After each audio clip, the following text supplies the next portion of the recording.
नमस्कार, सादर प्रणाम। गोपाल मिश्रा नाम है हमारा और आपका अपना चैनल टुडे भी लाइव देखना शुरू कर चुके हैं आप। दिन था 5 जनवरी और आता है एक इस्तीफा। जिस इस्तीफे की चर्चा हर मीडिया जगत, हर डिजिटल प्लेटफॉर्म और हर उस व्यक्ति के मन में होती है जो उस व्यक्ति से जुड़ा है जिसका वो इस्तीफा था। जी हाँ, बीते 5 जनवरी को एक इस्तीफा आता है और जो इस्तीफा आता है उनका नाम है सौरभ द्विवेदी। जी हाँ, वही सौरभ द्विवेदी जिन्हें आप द ललन टॉप के एडिटर इन चीफ के रूप में जानते हैं। वो इंडिया टुडे के भी एडिटर इन चीफ संपादक के पद पर रहे और साथ ही 2016 में लेकर आए एक ऐसा डिजिटल चैनल, एक डिजिटल क्रांति कहूँ, द ललन टॉप। जी हाँ, जहाँ जिस समय पूरी न्यूज़ चैनल, सारी मीडिया जगत अंग्रेजी भाषा पर फोकस थी, उनके सारे न्यूज़ अंग्रेजी भाषा पर फोकस थे, उस समय हिंदी को प्राणदान देने का श्रेय अगर सौरभ द्विवेदी को दिया जाए तो ये अतिशयोक्ति नहीं होगी। और वही सौरभ द्विवेदी जिन्होंने न्यूज़ को डिजिटली प्रेजेंट किया लोगों के सामने, जब पूरी दुनिया टीवी पर फोकस्ड थी, तो उस समय न्यूज़ को और जानकारियों को डिजिटल प्लेटफॉर्म पर, चाहे वो यूट्यूब हो, सोशल मीडिया हो, फेसबुक हो, इंस्टाग्राम हो, इस पर लाने का काम किया सौरभ द्विवेदी ने, एक नई सोच के साथ, एक नए कंटेंट के साथ, एक नई टीम के साथ। लेकिन आजकल अफ़वाहों का दौर है और अफ़वाहें उठ रही है कि सौरभ द्विवेदी ने चैनल छोड़ दिया। कुछ वाद-विवाद हो गई, कुछ बात हो गई, कुछ झगड़े हो गए। क्या बात हो गई? क्यों चैनल छोड़ दिया? इन्हीं सवालों के जवाब जब हमारे मन में भी उठे तो हमने भी जानकारी निकाली और जब हम इन तथ्यों की जानकारी निकाले तो ऐसी कोई भी बात नहीं है। सौरभ द्विवेदी इंडिया टुडे और द ललन टॉप के एडिटर इन चीफ थे। वो उससे पहले आज तक से भी जुड़े हुए थे।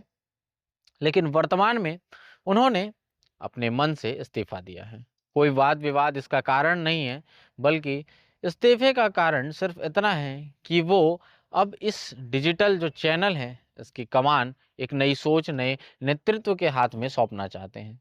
तो जो छोड़ना शब्द प्रयोग किया जा रहा है कि ललन टॉप छोड़ दिए, तो वो छोड़ना नहीं, बल्कि सौरभ द्विवेदी ने एक कमान जो है, एक नई पीढ़ी को सौंपने की तैयारी की है, नई पीढ़ी को सौंपा है, छोड़ा नहीं है। सौरभ द्विवेदी की कुछ खास बातें थीं, जो बाकियों से, बाकी न्यूज़ चैनलों से, बाकी एंकरों से उन्हें अलग बनाती थी। उनका सरल जो स्वभाव था, सबसे पहले उन्हें बाकी लोगों से अलग बनाता था। जी हाँ, जहाँ मीडिया में चिल्लाना, चीखना, बहसबाजी ये होती है, सौरभ द्विवेदी का कंटेंट शांत और बहुत ही सहज भाषा में था। ऐसी भाषा थी उनकी कि गाँव का व्यक्ति भी समझ ले और शहर के पढ़े-लिखे लोग भी। और हिंदी को न्यूज़ में प्रेज़ेंट किया, डिजिटल मीडिया में प्रेज़ेंट किया सौरभ द्विवेदी ने। उन्होंने नई पीढ़ी को नई दिशा दी है और ये सिखाया है कि हमारी मातृभाषा से कैसे जुड़ के हम तरक्की कर सकते हैं, हम आगे बढ़ सकते हैं। इतना ही नहीं, जब सारी मीडिया, सारे न्यूज़ चैनल में हल्ला होता है, बहसबाजियाँ होती हैं, सौरभ द्विवेदी का कंटेंट ज़मीनी हकीकतों से जुड़ा होता है। उनके सवालों में होती है तथ्य और तथ्यों के अनुसार वो पूछते हैं अपने सवाल। निराधार नहीं होता, ना चीखना, ना चिल्लाना।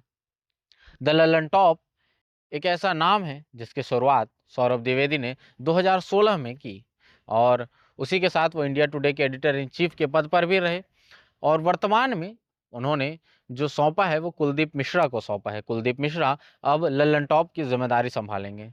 उन्होंने खुद को अलग किया है ताकि वो बड़ी स्ट्रैटेजी और नए न्यूज़ कंटेंट पर काम कर सके, कुछ अलग हटकर काम कर सके। इस कारण से उन्होंने एडिटर इन चीफ के पद पर से इस्तीफ़ा दिया है।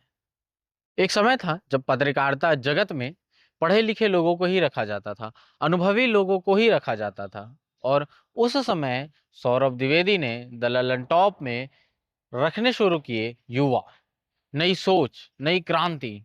जी हाँ, युवाओं को जो मौका दिया, वो ललन टॉप में सौरभ द्विवेदी ने दिया। आज के समय में ललन टॉप से निकले कई बड़े पत्रकार जो हैं, वो डिजिटल मीडिया का बड़ा चेहरा है। ललन टॉप ने उन्हें पहले मौका दिया और जब उन्होंने उसको छोड़ा, तो आज वो डिजिटल मीडिया के बड़े-बड़े चेहरों में शुमार हैं। ललन टॉप केवल एक सोच नहीं थी, बल्कि एक थी क्रांति। डिजिटल क्रांति, जब चैनलों का फोकस, न्यूज़ का फोकस टीवी पर था, तब डिजिटल मीडिया में न्यूज़ को लाने का, नए टेक्नीक से रखने का, नए तरीके से रखने का और हिंदी को न्यूज़ में लाने का श्रेय जाता है सौरभ द्विवेदी को। ललन टॉप एक वेबसाइट नहीं बल्कि एक सोच है और उस सोच का नाम है सौरभ द्विवेदी। फिर होगी मुलाकात ऐसे ही किसी मुद्दे के साथ, तब तक के लिए आपकी अपनी इस गोपाल मिश्रा को दीजिए इजाज़त। जय हिंद।